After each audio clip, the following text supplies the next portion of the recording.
பிதாவாகிய தேவனாலும் கர்த்தராகிய இயேசு கிறிஸ்துவினாலும் கிருபையும் சமாதானமும் உண்டாவதாக. ஆபிரகாம் தன் சொந்த ஊரை விட்டு வெகு தூரம் வந்திருக்கிறான். ஏறக்குறைய தனிமையான வாழ்க்கையில் இருக்கிறான். அவனை சுற்றிலுமாய் இருக்கிற ராஜாக்கள் அவனுக்கு விரோதமாக வளரக்கூடிய ஒரு பெரிய சூழ்நிலை. எதிர்காலம் இருண்டதாக இருக்கிறது.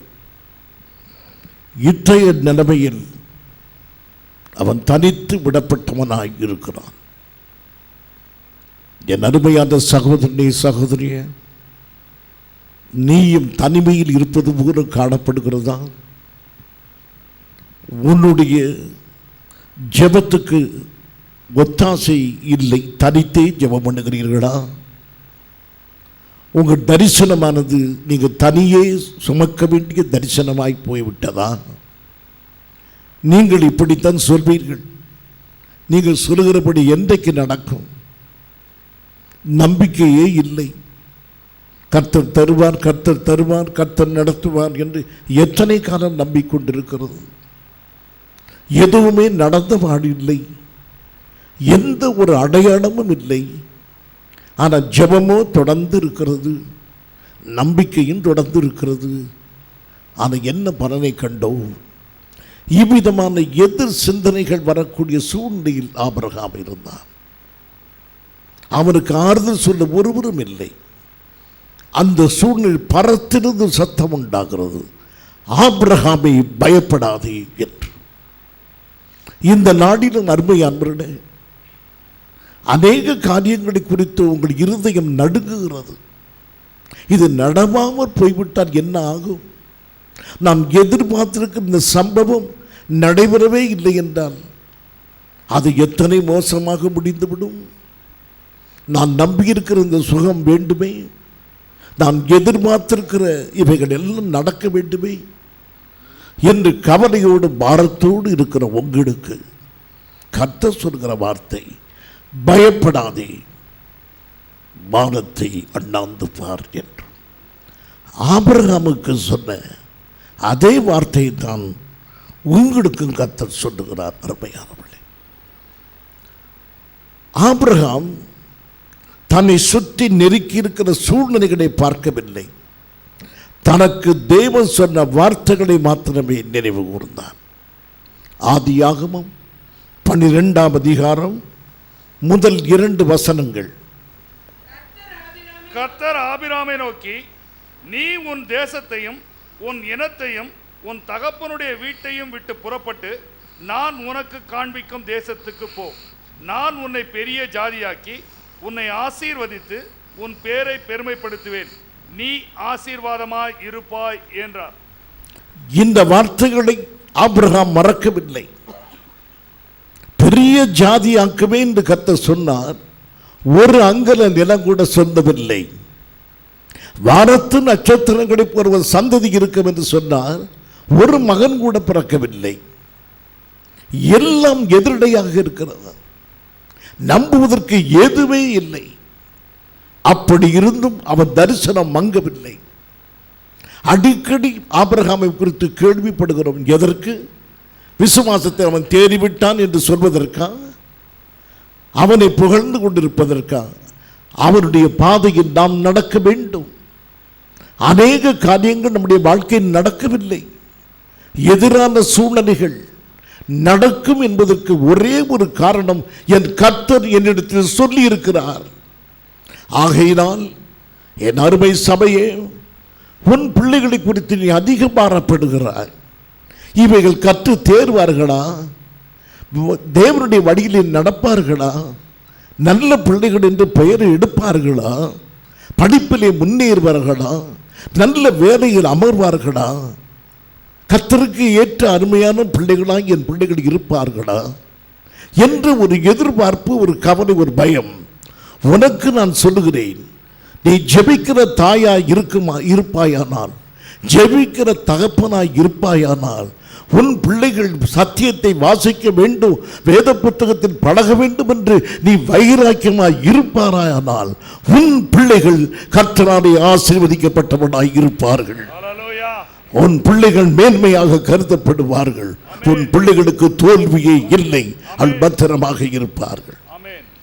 பெற்றோர்களே, தேவனுடைய வாக்குத்தத்தங்களை நினைவில் வைத்திருக்கிறீர்களா? கர்த்தருடைய வார்த்தைகளை பிள்ளைகளுக்கு கற்றுக் கொடுக்கிறீர்களா? ஆபிரகாம் தேவனுடைய வார்த்தையை அவர் ஆத்துமாவுக்கு கற்றுக் கொடுத்தார். வெகு நாட்கள் ஆகிறதே, பரவாயில்லை, கர்த்தர் சொல்லி இருக்கிறது நடக்கும் என்று. தரிசனம் வெகு தூரத்தில் இருக்கிறதே. ஆபகுக் 2ஆம் அதிகாரம் 3ஆம் வசனம் இவ்விதமாக சொல்லுகிறது. ஆபகுக் 2:3. குறித்த காலத்துக்கு தரிசனம் இன்னும் வைக்கப்பட்டிருக்கிறது. குறித்த காலத்துக்கு தரிசனம் இன்னும் வைக்கப்பட்டிருக்கிறது. முடிவிலே அது விளங்கும். முடிவிலே அது விளங்கும். அது பொய் சொல்லாது. அது பொய் சொல்லாது. அது தாமதித்தாலும் அதற்கு காத்திரு. அது தாமதித்தாலும் காத்திரு. அது நிச்சயமாய் வரும். அது நிச்சயமாய் வரும். அது தாமதிப்பது இல்லை. அது தாமதிப்பதும் இல்லை. ஆமென். என் அருமையான சகோதரனே, நீ யோசிக்கிறாய், என் மகளுடைய திருமணம் தாமதப்படுகிறது, நான் எதிர்பார்த்து நான் ஏமாந்து போகிறேன், வருத்தமாய் இருக்கிறது. என் அருமையான சகோதரனே, சகோதரியே, உன் பிள்ளையை பற்றிய தரிசனம் தூரத்தில் இருக்கிறது போல காணப்படுகிறது. அது தாமதிக்காது, அது நிச்சயமாய் நிறைவேறும். உன் பிள்ளைகளுடைய உத்தியோகம், உன் பிள்ளைகளுடைய எதிர்காலம், எல்லா தரிசனங்களும் நிச்சயமாய் நிறைவேறும். கர்த்தர் எல்லாவற்றையும் செய்து முடிப்பார். ஆகவே கவலையை தள்ளுங்கள், தேவனுக்குள் நம்பிக்கையாயிருங்கள். கர்த்தர் சொல்லுகிறார், நான் பார்த்துக் கொள்வேன். வாக்குரைத்த நான் அதை செய்ய வேண்டும் என்பதுதான் என்னுடைய வேலை என்று கர்த்தர் சொல்லி இருக்கிறார். ஆம் பிரியமானவர்களே, தாமதமாகிறது என்று எண்ணாதீர்கள். தாமதம் என்று எண்ணின உடனேயே வீண் கேள்விகள் எழும்பும், சந்தேகங்கள் எழும்பும். ஆகவே காலத்தினால் அது தாமதம் என்று காணப்பட்டாலும் தேவனுடைய சித்தத்திலே அது தாமதமே அல்ல. சரியான நேரத்தில் எல்லாவற்றையும் கர்த்தர் நேர்த்தியாய் செய்து முடிப்பார். ஆகவே விசுவாசமாக இருங்கள். இந்த காலை வேளையிலே உங்களை உற்சாகப்படுத்தும்படியாகவே என் ஆண்டவர் என்னை கொண்டு வந்தார். நீங்கள் இன்னும் நம்பிக்கையிலே தளராமல் இருக்க வேண்டும் என்று. அருமையானவர்களே, ஆபிரகாமுடைய வாழ்க்கையிலே ஏற்பட்ட சம்பவங்கள், எதிர்ப்புகள் எல்லாமே baffled his mind and confused also. அவனுடைய எல்லா சிந்தனைகளையும் சிதறடித்தது, அவனுடைய மனதை குழப்பியது. எதுவுமே அவனுக்கு புரியவில்லை. பயம் திகிலுமாய் இருக்கிறான். இந்த நாடில் அப்படி இருக்கிறீர்களோ? உங்கள் மகனை குறித்து பயப்படுகிறீர்களோ? அவன் சத்தியத்திலே கடைசி வரை நிற்பானா? பொல்லாத நண்பர்கள் ஏதேனும் அவனை வழிதப்ப போக செய்து விடுவார்களா? இன்றைய வாலிபர்கள் எத்தனையோ பேர் வழிதப்பி போவது போல என் பிள்ளையும் போய்விடுமா என்று உனக்கு ஒரு பயம் இருக்கிறது, நியாயமான பயம். ஆம் பிரியமானவர்களே, இப்படிப்பட்ட பயத்தோடு இருப்பீர்களானால் ஆதியாகமம் 15ஆம் அதிகாரம் 1ஆம் வசனம். இந்த காரியங்கள் நடந்த பின்பு கர்த்தருடைய வார்த்தை ஆபிராமுக்கு தரிசனத்திலே உண்டாகி, கர்த்தர், ஆபிராமே, நீ பயப்படாதே, நான் உனக்கு கேடகமும் உனக்கு மகா பெரிய பலனுமாய் இருக்கிறேன் என்றார். நான் உனக்கு கேடகமாய் இருக்கிறேன். கேடகம் என்றால் பாதுகாப்பு. உண்மையாகவே இந்த வார்த்தைக்கு அர்த்தம், நான் உனக்கு ராஜா. எத்தனையோ பேர் உனக்கு அனுசரணையாய் அனுகூலமாய் இன்றைக்கு இல்லாமல் இருக்கலாம். இந்த வேலை ஸ்தலத்தில் எனக்கு உதவி செய்ய எனக்கு யாரும் இல்லை. இந்த உலகத்தில் எனக்கு ஒரு வழியை திறக்க யாரும் இல்லை. நெருக்கமான நேரத்தில் எனக்கு ஆலோசனை சொல்ல யாரும் இல்லை. ஒருவரும் இல்லாத ஒரு வேளை அப்போது சொல்லுகிறார், உனக்கு யாருமே இல்லை. ஆனால் உனக்கு ஒரு ராஜா இருக்கிறார். அந்த ராஜா நானே. என்னுடைய ஆளுகைக்கு மிஞ்சி எதுவுமே நடக்காது. நீ என் கரத்தில் இருக்கிறாய். உன் திட்டங்கள் என் கரத்தில் இருக்கின்றன. உன் குடும்பம் என் கரத்தில் இருக்கிறது. உன் பிள்ளைகள் என் கரத்தில் இருக்கிறார்கள். பயப்படாதே. என் ராஜரீகத்தை மீறி எதுவுமே நடக்காது. நான் பத்திரமாக யாவரையும் பார்த்துக் கொள்வேன். ஆபிரகாமே, நீ பயப்படாதே என்று அவனை தேற்றிய அதே வார்த்தை இந்த காலை வேளையில் நம்மையும் தேற்றுகிறது. அருமையானவர்களே, ஆபிரகாம்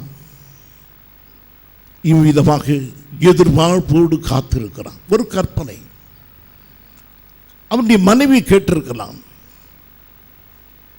என் ஆண்டவனே, எவ்வளவு காலம் இப்படியே இருப்போம்? அருமையான வீட்டை விட்டு வந்து விட்டோம், மெசொப்பொத்தேமியா நகரத்தை விட்டு வந்து விட்டோம், எதுவுமே நடந்தபாடு இல்லை. உனக்கு ஒரு தேசத்தை தருவேன் என்று சொல்லித்தானே அழைத்தார்.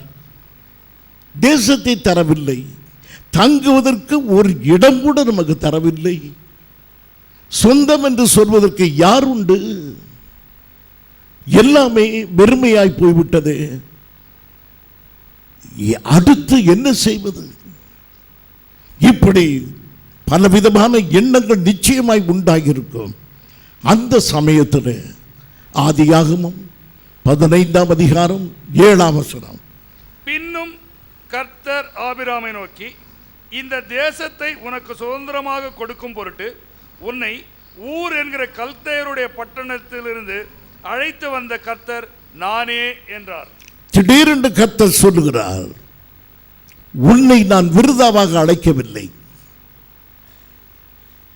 கிறிஸ்து நம்மை அழைத்தது விருதாவாக அல்ல, பரலோக ராஜ்யத்துக்கு கொண்டு போவதற்கு மாத்திரம் அல்ல, இந்த பூமியில் நம்மை ஆசீர்வாதமாக வைப்பது தேவனுடைய நோக்கம். உன்னை நான் மெசொப்பொத்தேமியா நகரத்திலிருந்து வெளியே, பட்டணத்திலிருந்து வெளியே கொண்டு வந்தேன். எதற்காக? உனக்காக ஒரு தேசத்தை தருவேன் என்று நான் சொல்லித்தானே அழைத்தேன். நிச்சயமாகவே ஒரு தேசத்தை நான் தருவேன். இப்போதுதான் கேள்வி, ஒரு தேசத்தை தருவேன். எனக்கு ஒரு அங்குல இடம் கூட இல்லை.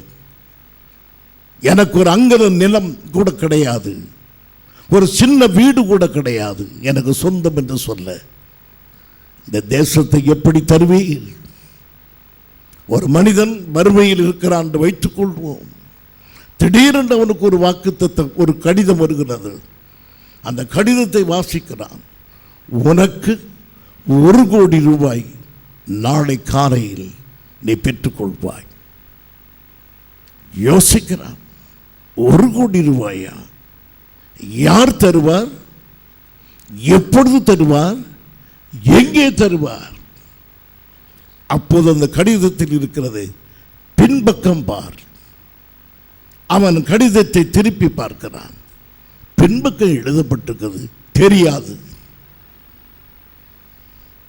இதனால் அவனுக்கு என்ன லாபம்? தேசத்தை உனக்கு தருவேன், எப்பொழுது தெரியாது. அந்த தேசம் எவ்வளவு பெரியது தெரியாது. உனக்கு ஒரு தேசத்தை தருவேன் என்று மாத்திரம் சொல்லி இருக்கிறார். அருமையானவர்களே, இந்த வியாதி சுகமாகும். நீங்கள் இப்பொழுது உங்கள் மனதில் எண்ணிக்கொண்டிருக்கிற இந்த பிரச்சனையை கர்த்தர் நிச்சயமாய் தீர்ப்பார் என்று உங்களுக்கு நான் சொல்லுகிறேன். உங்கள் மனதிலே ஒரு கேள்வி, இது எப்படி தீர்ப்பார்? எந்த வழியில் தீர்ப்பார்? இந்த பணப்பிரச்சனை தீரும் என்று சொன்னால் எப்படி தீரும்? இந்த வியாதி எப்படி சுகமாகும்? இந்த சூழலை எப்படி மாறும்? 1000 கேள்விகள். ஆபிரகாம் மனதிலும் 1000 கேள்விகள். இவைகள் எப்போது நடக்கும்? எப்படி நடக்கும்? எதை தேடுகிறான்? அடையாளம் தேடுகிறான். எனக்கு ஒரு அடையாளத்தை கொடு. விசுவாசிப்பதற்கல்ல, இந்த தேசம் எப்படி கிடைக்கும்? நான் கடந்து போவதற்கு ஒரு அடையாளம் வேண்டும். இந்த தேசம்தான் நீர் எனக்கு தந்திருக்கிறீர் என்பதற்கு ஒரு அடையாளம் வேண்டும் என்று கேட்கிறான். ஆண்டவர் அவருக்கு ஒரு வழியை சொல்லுகிறார். 15:9 அதற்கு கர்த்தர் 3 வயது கிடாரையும் 3 வயது வெள்ளாட்டையும் 3 வயது ஆட்டுக்கடாவையும் ஒரு காட்டுப்புறாவையும் ஒரு புறா குஞ்சையும் என்னிடத்தில் கொண்டு வா என்றார். வாசிகள். ஆபிராம் அவைகள் எல்லாவற்றையும் அவரிடத்தில் கொண்டு வந்து அவைகளை நடுவாக துண்டித்து துண்டங்களை ஒன்றுக்கு ஒன்று எதிராக வைத்தான். பட்சிகளை அவன் துண்டிக்கவில்லை. இப்போது 2 பார்ட்டி, ஒன்று கர்த்தர், மற்றொன்று ஆபிரகாம். கர்த்தர் கவனன்டிங் பார்ட்டி, ஆபிரகாம் கான்ட்ராக்டிங் பார்ட்டி. 2 பேர். உடன்படிக்கை செய்கிறவர் கர்த்தர், இதை நான் உனக்கு தருவேன் என்று பெற்றுக்கொள்கிறவன் ஆபிரகாம். 2 பேருக்கு மத்தியிலே ஒரு காரியம். இது இந்த பறவை, இந்த மிருகங்களை வெட்டி அதை துண்டுகளாக ஆக்கி வழியிலே ஒரு பாதை அமைக்கிறார்கள். இந்த பாதைக்கு இந்த பக்கமும் அந்த மிருகத்தின் உடல்கள், பாதைக்கு இந்த பக்கமும் மிருகத்தின் உடல்கள், மத்தியிலே ஒரு சிறிய பாதை, ஒரு பெரிய அகலமான ஒரு பாதை அல்ல, ஒரு சிறிய பாதை. இதை யார் போட சொன்னது? இது ஆண்டவருடைய திட்டமா? அல்ல. இது அக்காலத்திலே பாரம்பரியமாய் ஒரு சொத்தை விற்கும்போது நடைபெறுகிற காரியம். பழங்கெடுங்காலத்திலே ஒரு பழக்கம் இருந்தது. அந்த பழக்கம் என்னவென்றால், இவ்விதமாக மிருகத்தை பிளந்து 2ஆக்கி அந்த பாதையில் யார் நடக்க வேண்டும்? கொடுக்கிறவர் நடக்க வேண்டும், வாங்குகிறவர் அல்ல, கொடுக்கிறவர் நடக்க வேண்டும். அப்படி நடக்கும்போது கொடுக்கிறவர் என்ன சொல்லுகிறார்? நான் வாக்கு தந்தபடி உனக்கு கொடுப்பேன் என்று சொன்னதை நான் கொடுக்காமல் விடுவேனானால் இந்த மிருகத்துக்கு சம்பவித்தது எனக்கும் சம்பவிப்பதாக. இது கடவுளுடைய திட்டம் அல்ல, இது அன்றைக்கு மனிதர்கள் வைத்திருந்த ஒரு பழக்கம். அந்த பழக்கத்தையே கர்த்தர் கையில் எடுத்தார். இதையே நானும் வைத்துக் கொள்கிறேன். த ட்ரெடிஷனல் வே, பாரம்பரியமாய் உள்ள இதை கர்த்தர் பயன்படுத்துகிறார். நானும் சொல்கிறேன், உனக்கு ஒரு தேசத்தை கொடுப்பேன் என்று வாக்களித்த நான் அதை கொடுக்காமல் போவேனானால் என்னையும் 2 துண்டாக வெட்டி போட்டு விடலாம். யார் சொல்கிறது? கர்த்தர். எந்த அளவுக்கு நம் மீது அவர் அன்பு வைத்திருந்தால் இந்த உடன்படிக்கையை செய்திருப்பார். என் அருமையான சகோதரி சகோதரி, நீங்கள் கர்த்தருடைய வார்த்தையை கவனமாய் கேளுங்கள். உங்களுக்கு ஒன்றை செய்வேன் என்று கர்த்தர் சொல்லி இருந்தால், ஒன்றை தருவேன் என்று கர்த்தர் சொல்லி இருந்தால், நிச்சயமாக அதை கர்த்தர் செய்யாவிட்டால் அவர் என்ன சொல்லுகிறார்? உனக்கு கொடுத்த வாக்கை நான் நிறைவேறாவிட்டால் என்னையே வெட்டி போட்டு விடலாம் என்று அந்த அளவுக்கு நம்மோடு கர்த்தர் உடன்படிக்கை பண்ணியிருக்கிறார். இதிலிருந்து என்ன தெரிந்து கொள்கிறோம்? எனக்கு சொன்ன வார்த்தைகள் தவறாது, அது நிச்சயமாய் நிறைவேறும். இன்றைக்கு நான் நீண்ட பிரசங்கம் பண்ண வரவில்லை, உங்களை உற்சாகப்படுத்த வேண்டும். நீங்கள் சோர்ந்து போகக்கூடாது. தேவன் உங்களுக்கு சொன்ன வார்த்தைகள் எல்லாம் ஆம் என்றும் ஆமென் என்றும் இருக்கின்றன. ஆகவே உறுதியாக இருங்கள், நம்பிக்கையாக இருங்கள். நீங்கள் வளர்வீர்கள், நீங்கள் ஆசீர்வாதமாக இருப்பீர்கள் என்று உங்களுக்கு சொல்லும்படியாக கர்த்தர் அழைத்து வந்தார்.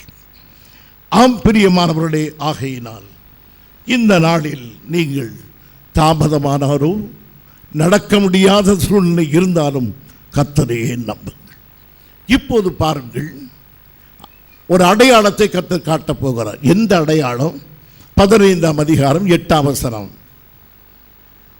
அதற்கு ஆபிராம், கர்த்தராகிய ஆண்டவரே, நான் அதை சுதந்திரித்துக் கொள்வேன் என்று எதினால் அறிவேன் என்றான்.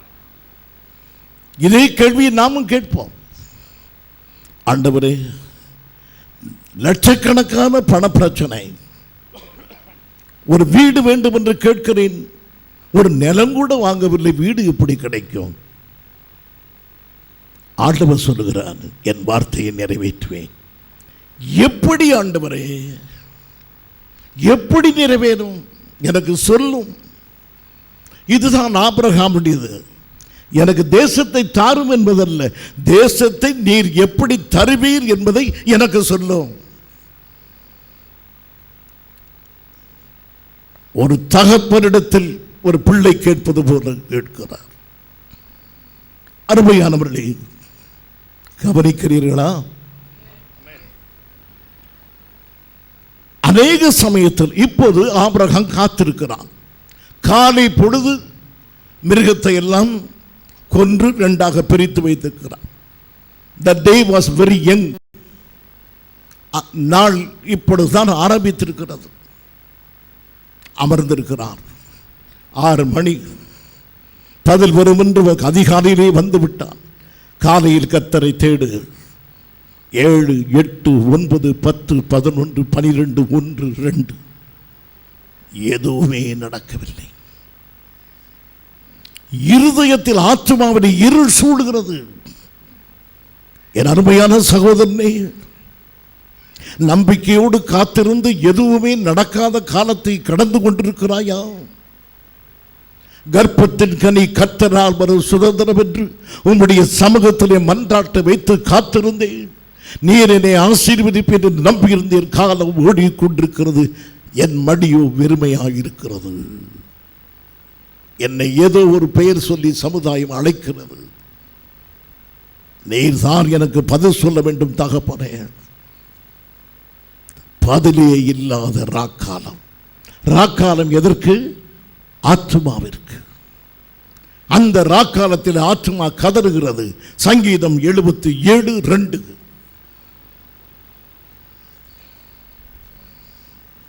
சங்கீதம் 77:2. என் ஆபத்து நாளில் என் ஆண்டவரை தேடினேன். இரவிலும் என் கை தளராமல் விரிக்கப்பட்டிருந்தது. என் ஆத்துமா ஆறுதல் அடையாமல் போயிற்று. சங்கீதக்காரன் ஆசாப் சொல்லுகிறான், ராத்திரி கரங்களை உயர்த்தி ஸ்தோத்தரித்தேன். தேவன் என் நல்லவர் வல்லவர் என்று சொன்னேன். நீ தருவீர் என்று சொல்லி உம்மை ஸ்தோத்தரித்தேன். காலம் கடந்து போகிறதே தவிர என் ஆவி தொய்ந்து போயிற்று. எனக்கு பதிலே இல்லை. என் ஜெபத்துக்கு பதிலே இல்லை. என்னை பொறுத்து பரலோகம் வெண்கலமாயிற்று. எனக்கு பதில் இல்லாமல் போய்விட்டு அனுகூலமாய் திறக்கிற கதவு இரும்பு கதவை போல அசையாமல் இருக்கிறது. என் அருமையான தேவ பிள்ளையே, உன் ஆத்மா சோர்ந்து போயிட்டோ, காத்திருந்து தொய்ந்து போயிட்டோ. சங்கீதம் 77:3 வாசியுங்கள். நான் தேவனை நினைத்த போது அலறினேன். ஆம், கர்த்தர் என்று சொன்னவுடனே அலறுகிறான். ஏன்? எல்லாமே எதிரிடை. கர்த்தர் தருவார், கர்த்தர் பேசுகிறார், கர்த்தர் அரவணைக்கிறார். இப்படி கேட்டு கேட்டு வாழ்க்கையிலே பார்த்தார் எல்லாம் ஏமாற்றமும் வருத்தமும் சஞ்சலம் பாடுகளும் உபத்திரங்களும். இவ்விதமாகவே என் வாழ்க்கை இருக்கிறது. கர்த்தர் என்று சொன்னவுடனேயே நான் அலறுகிறேன், பயப்படுகிறேன். ஆவேசம் என்று அவர்கள் பயந்தது போல நானும் கர்த்தர் என்ற வார்த்தைக்கு நான் பயப்படுகிறேன். அந்த அளவுக்கு அன்பான தேவனே பயங்கரவாதியாய் அவனுக்கு தெரிகிறது. எதனாலே? வாழ்க்கை பிரச்சனைகள் கடுமையாகிவிட்டன. இப்போதுதான் ஒரு செய்தியை சூழ்நிலை சொல்கிறது. Abraham, get up, get out. எவ்வளவு நாள் இந்த விசுவாசத்தில் காத்திருப்பாய்? எவ்வளவு நாள் காத்திருப்பாய்? எழுந்து உன் புத்தியின்படி நட. உன் மகளுக்கு உன் மகளுடைய விசுவாசத்தின்படி நம்பிக்கையின்படி ஒரு மாப்பிள்ளை வேண்டும். விசுவாசத்தில் என் மகள் எந்த விசுவாசத்தில் இருக்கிறாளோ, எந்த உபதேசத்தில் என் மகள் வளர்க்கப்பட்டாளோ, அந்த உபதேசத்துக்கு தக்கபடியே வாழ்க்கை துணை ஏற்பட வேண்டும் பெற்றோர்கள் ஆசைப்படுகிறேன். காலம் கடந்தது. நீங்கள் எதிர்பார்த்த அது நடக்கவில்லை. இப்போது மூளை பேசுகிறது, விசுவாசம், உபதேசம் இவளை தள்ளு, நல்ல தோற்றம், நல்ல சம்பளம், இதை மாத்திரம் பாரு, எல்லாம் நடக்கும். என் அருமையான சகோதரனே, சோர்ந்து போகாதீர்கள், உபதேசத்தை விட்டு விடாதீர்கள், விசுவாசத்தை நிலைத்திருங்கள். நீங்கள் நினைக்கிறதற்கும் வேண்டிக் கொடுக்கும் மேலாக கர்த்தர் கிரியை செய்ய வல்லமை உள்ளவர். நீங்கள் வெட்கப்பட மாட்டீர்கள். சத்தியத்துக்காக இருக்கிறவர்கள் வெட்கப்பட்டு போறது இல்லை, வெட்கப்பட மாட்டார்கள். ஆகவே உறுதியாக இருங்கள் அருமையான பிள்ளை. ஆபிரகாமுக்கு எத்தனையோ சூழ்நிலை, அவனை பார்த்து சுற்றிலுமாக இருக்க சொல்லியிருப்பார்கள்.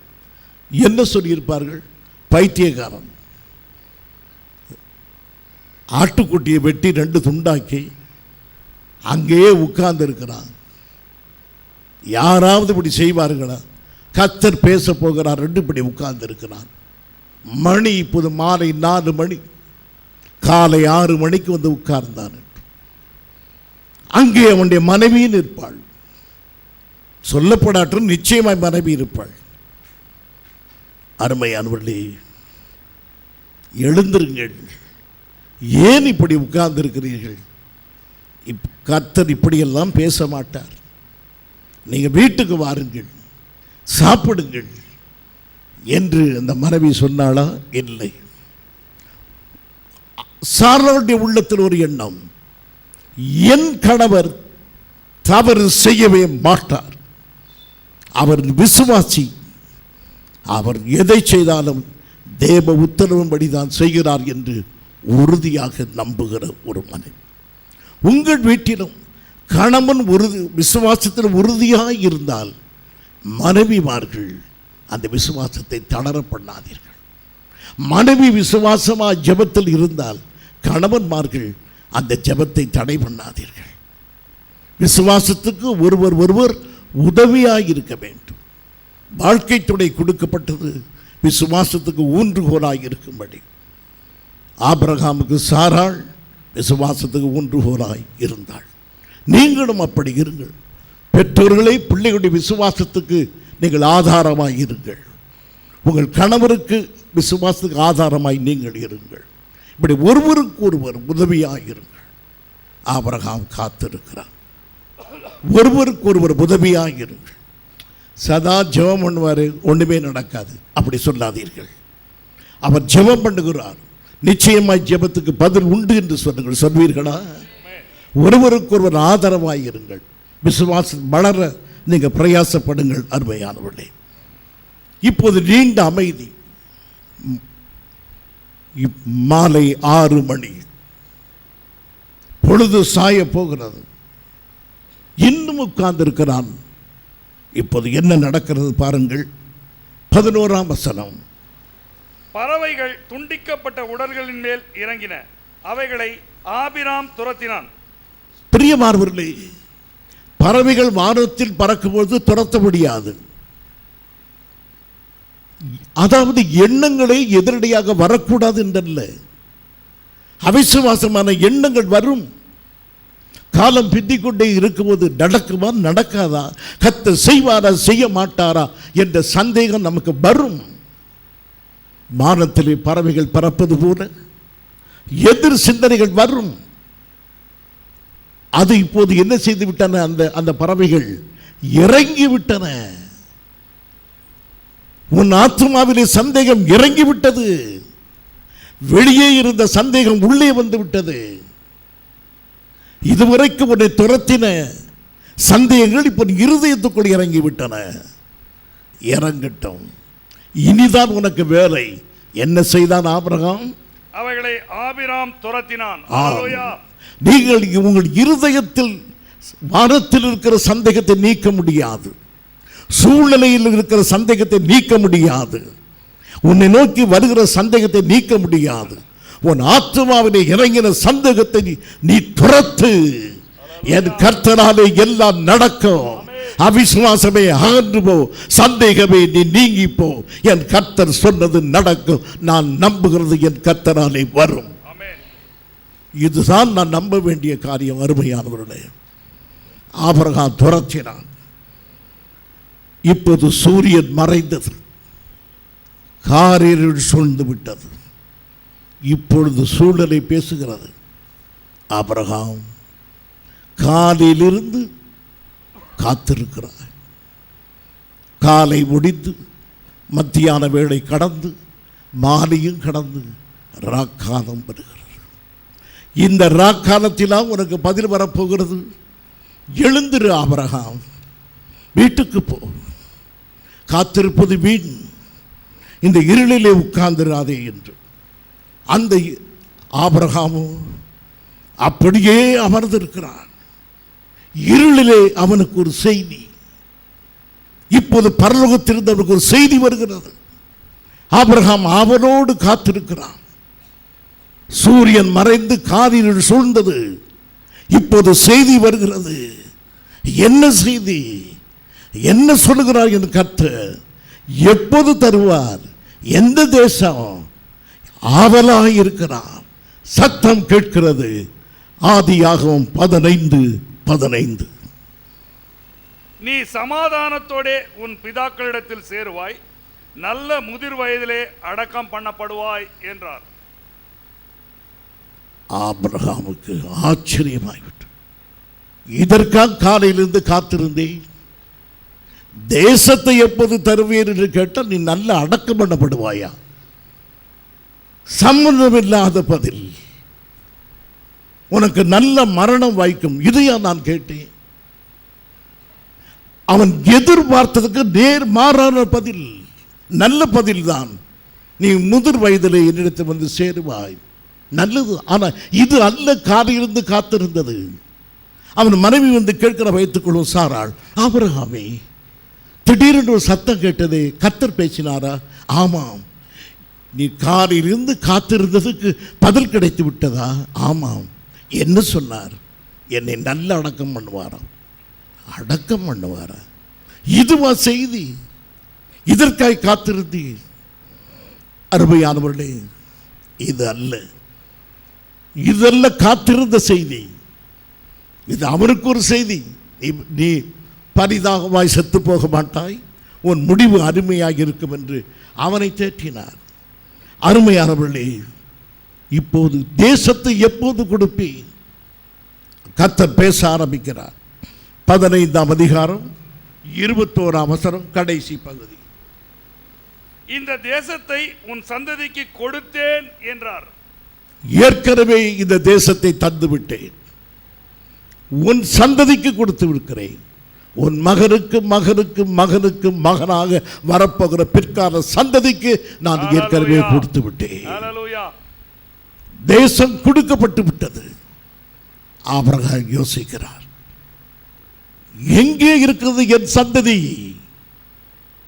என் சந்ததியை எங்கே? செத்து போன கர்ப்பத்தை உடைய சாராள், செத்து போன சரீரத்தை உடைய நான், இதற்கு மத்தியிலே என் சந்ததி எங்கே? ஆண்டவர் சொல்கிற ஒரு சந்ததியை பார். மலர் கண் கொண்டு தீர்த்துகிறார். 15ஆம் அதிகாரம் 13-14 வசனங்கள். அப்பொழுது அவர் ஆபிரகாமை நோக்கி, அப்பொழுது அவர் ஆபிரகாமை நோக்கி, உன் சந்ததியார் தங்களுடையது அல்லாத அந்நிய தேசத்தில், உன் சந்ததியார் தங்களுடையது அல்லாத அந்நிய தேசத்திலே 400 வருஷம் உபத்திரப்படுவார்கள் என்றும், அவர்களால் 400 வருஷம் உபத்திரப்படுவார்கள். நீ நிச்சயமாய் அறிய கடவாய். இதை நிச்சயமாய் அறிய கடவாய். ஆசைங்கள். இவர்கள் சேவிக்கும் ஜாதிகளை நான் நியாயம் தீர்ப்பேன், நான் நியாயம் தீர்ப்பேன். பின்பு மிகுந்த பொருட்களுடனே புறப்பட்டு வருவார்கள். மிகுந்த பொருளோடு அவள் புறப்பட்டு வருவார்கள். இந்த சந்ததிக்கு கானான் தேசத்தை கொடுப்பேன். இந்த தேசத்தை சுதந்திரிக்கப் போவது நீ அல்ல, உன் சந்ததி. என்ன அர்த்தம்? நீ எதிர்பார்க்கிற வேளையில் அல்ல, நான் எதிர்பார்க்கும் வேளையிலே செய்வேன். அது உனக்கு ஆசீர்வாதமாக இருக்கும். ஆமென். இந்த அக்டோபர் மாதம் அது நடக்க வேண்டும் என்று நீ பிடிவாதமாக இருக்கிறார். கர்த்தர் சொல்லுகிறார், நான் டிசம்பரில் நடத்துவேன். அதுதான் ஆசீர்வாதமாக இருக்கும். ஆபிரகாமுடைய இருள் அதிகமாகிறது. ஆபிரகாமே, இந்த தேசம் உனக்கு இப்போது கிடைக்காது, உனக்கு ஒரு இடம் கிடைக்கும். இந்த தேசம் எவ்வளவு நாட்கள் கிடைக்கும்? 430 வருஷங்கள் கழித்து.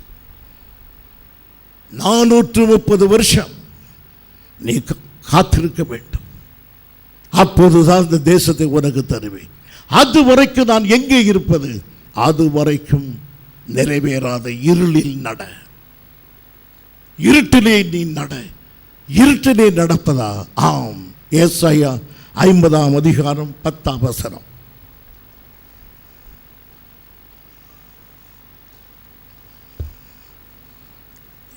உங்களில் எவன் கர்த்தருக்கு பயந்து அவருடைய தாசனின் சொல்லை கேட்டு தனக்கு வெளிச்சம் இல்லாததினால் இருட்டிலே நடக்கிறானோ அவன் கர்த்தருடைய நாமத்தை நம்பி தன் தேவனை சார்ந்து கொள்ள கடவன்.